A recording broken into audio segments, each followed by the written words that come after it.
சிவாய நம. திருச்சிற்றம்பலம். இயற்பகை நாயனா திருவடிகள் போற்றி போற்றி. திருச்சிற்றம்பலம். இன்று நாம் இயற்பகை நாயனா திருவள்ளாற்றில் 7, 8, 9 பாடல்களை சிந்தனை செய்ய இறைவன் பெருங்கருணை செய்திருக்கின்றார்.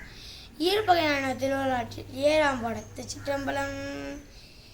என்ன அவ்வுரை கேட்டு இயற்பகையார் யாது ஒன்றும் என் பக்கம் உண்டாகில் அல்லது மற்ற எம்பெருமான் அடியவ உடைமை ஐயமில்லை நீங்கள் செய்யும் என்ன மண்ணு காதல் மனைவியை வேண்டி வந்தது இங்கு என்று அங்கன எதிரே சொன்ன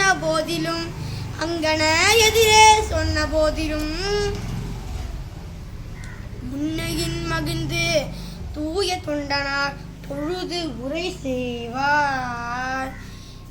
வீரியராக உருவம் கொண்டு எல்லாம் வல்ல பெருமான் இயற்பகையான இல்லத்திற்கு வந்தார். இயற்பகையானத்திற்கு இல்லத்திற்கு எழுந்தருளி, நான் ஒன்று கேட்கப் போகின்றேன், உன்னால் இயலும் என்றால் நான் இயம்புகின்றேன் என்றார்.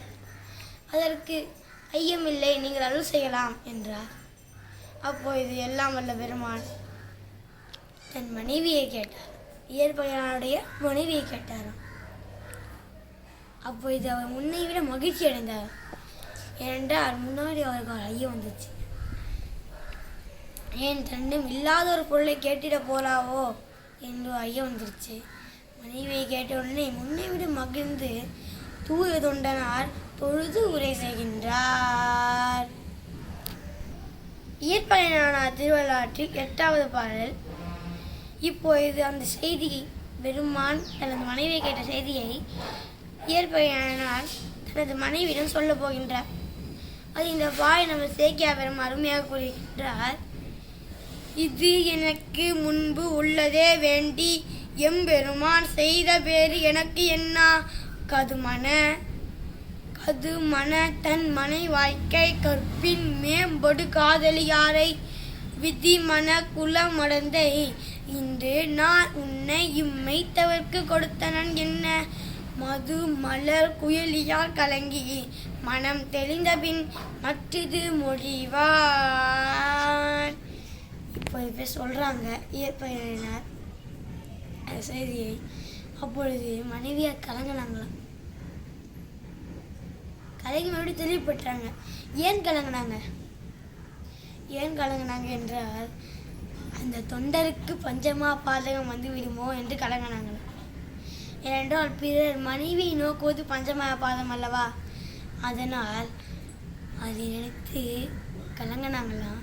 உடனே தெளிவு பெற்றாங்களாம் என்று நமது சேக்கியார் பெருமான் அருமையாக கூறியிருக்கின்றார்.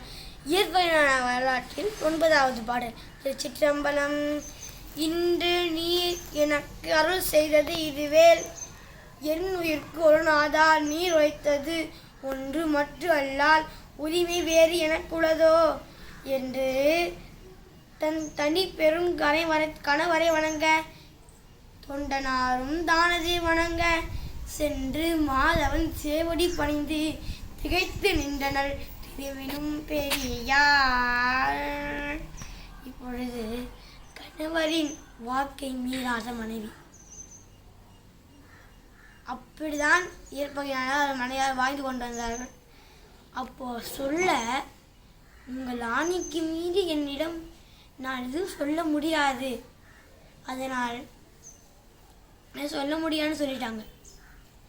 அப்போ தன் கணவரை வணங்கிறார்கள் மனைவி. கணவரும் மனைவியை வணங்கிறார்.